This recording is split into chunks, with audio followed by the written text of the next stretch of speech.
On this week's episode of What's Up Weekly, we recap IU Theater's production of Carrie the Musical. And Ashton and I play some ping pong. What's Up Weekly starts now.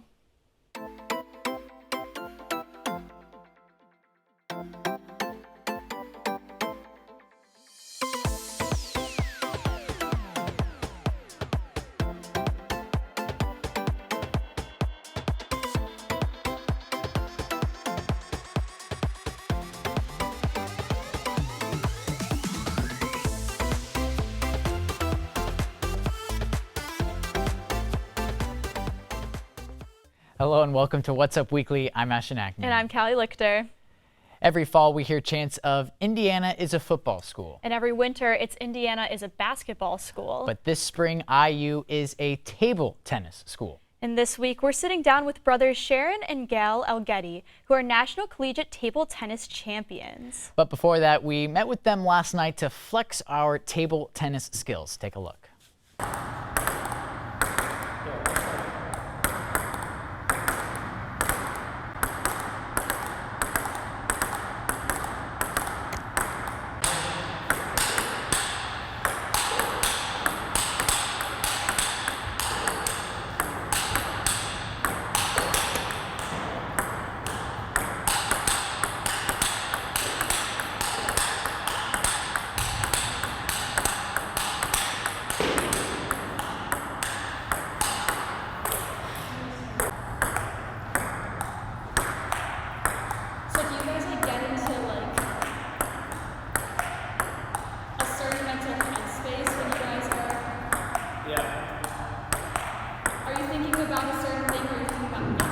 Absolutely, you gotta think about strategies, you gotta think about, keeping yourself in check.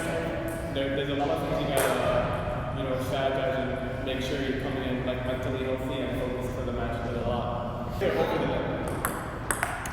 Yeah. And then there's I can try. Right. Then exercise more. Yeah. And then so now I'm a curve.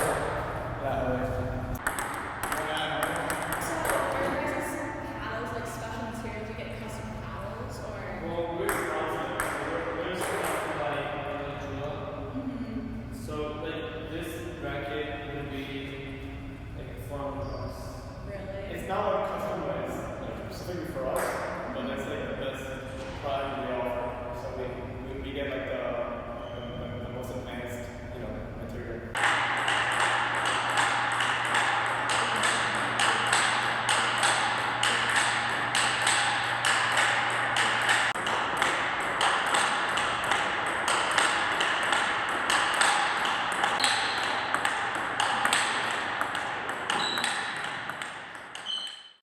Ashton, I think we did pretty well for being table tennis amateurs. I think calling us amateurs is definitely giving us a little bit of too much credit. Yeah, I think you're absolutely right. And after battling it out in their arena, we welcome them back to ours. Thank you for joining us. You guys have had an exciting past couple of weeks, so can you tell us a little bit about the national championship? Yeah, so the national championships was held last week in Round Rock, Texas. We are the top 2 players on the IU team. We prepared a lot for it, so we practiced every day about 2 hours on the table, and we did cardio, running, biking. And this was the biggest event for us as college students because we're not just representing ourselves but also IU. There was singles, doubles, and teams. Teams, of course, is the biggest event because we're representing the whole school, doubles as well. Singles like the least important, which was on the last day. But overall, it was like an amazing achievement for us individually and also the school. Truly a remarkable thing for the school. What has the response from the community been like? Yeah, there has been vast responses. We have been actually featured on the IU's Bloomington main page twice on our story, as well as the tab at IU. Additionally to that, we had an interview with the local channel here with NBC. So they did a really extensive interview with us, and we were featured on their channel. And the reaction has been great. We came into that turning with a lot of expectations as we were ranked the #1 team. And we were able to deliver by winning the doubles event. We got second on the teams event, and we won the singles event. So we were able to deliver despite the expectations and the pressure we had to carry our team. So I know we talked a little bit about this yesterday, but how did you guys get into table tennis? So our dad used to play for fun, recreational. And then ever since we were tall enough to kind of see over the table, we started playing for fun. And then fun became professional. Like we competed in the first tournament, we won our first trophy.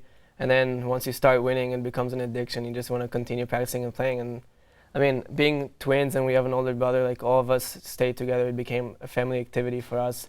And from there, basically, table tennis has been our lives. Truly, you guys have talent, but you also must do a lot of training. What does that look like for you guys? Yeah, so we start with a little bit of warm-up, usually about 10-15 minutes, just going forehand to forehand, backhand to backhand, making sure you get the feeling in the beginning. And then we start with drills, so just practicing your footwork, making sure that we can reach all parts of the table in a fast enough manner, while staying in control with your balance and making sure you can control the ball faster, slower, more spin, less spin, whenever you can. And then we play matches as much as we can to get that match playing in terms of implementing strategies, making sure that whatever we practice in the drills, whether it's footwork or just the feeling, making sure you can implement that in the match. Serve, receive, so making sure that I can receive serves pretty well, receive serves pretty well, and areas like those. So obviously, Ashton and I need a lot of work. So for amateurs like us, what is some advice you can give us? I would say the more you play, especially with someone better than you, the easier it gets to improve yourself. For us, like throughout our lives, we've been practicing basically 3 hours a day, 6 to 7 days a week for the past 10 years. So practice makes perfect, as you can see. And I think at the end of the day, like you have to enjoy it.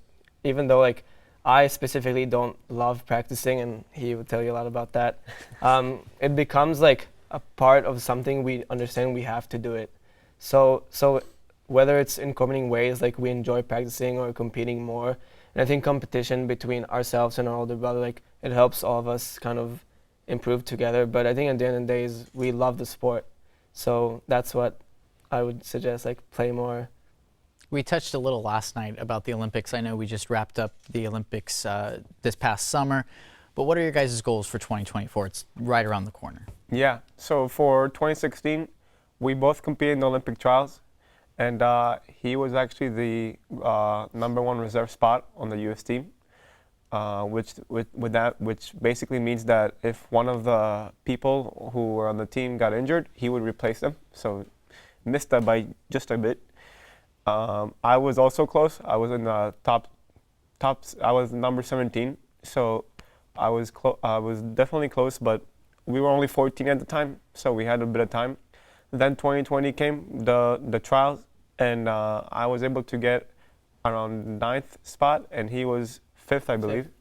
And with that, also we got close. But then for 2024, especially after practicing so much in college and putting in that time, we have high expectations for that Olympic event, and we'll see how it goes.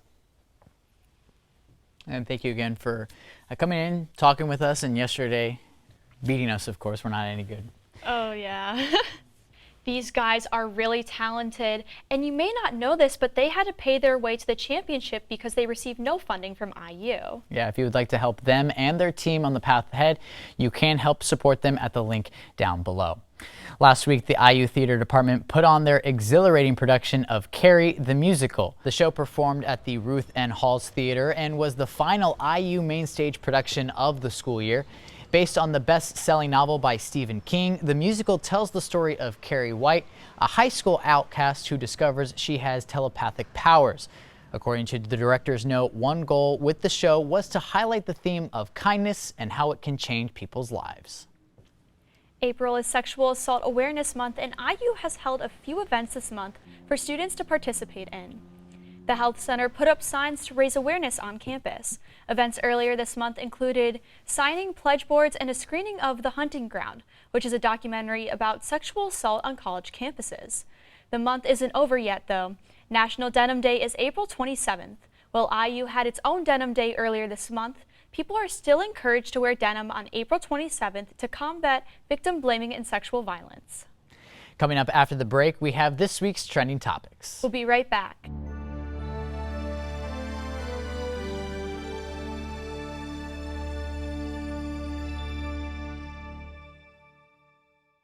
Welcome back. The new teaser for Thor, Love and Thunder just dropped, and I have to say I am super excited. Me too. The first teaser features beloved characters such as Thor, the Guardians of the Galaxy, and Valkyrie in her new position of power. And my favorite reveal was Natalie Portman's Jane Foster as Lady Thor. I can't wait to see what part she plays, and maybe she takes over for Thor after he starts out the teaser by saying he's retiring from heroing? We'll have to wait and see. Ashton, what was your favorite part of the new trailer? It was too good. There's not a good part to pick. The Johnny Depp defamation lawsuit continues this week. Depp is suing his ex-wife Amber Heard for $50 million over a 2018 Washington Post op-ed in which she wrote about her experience with domestic abuse.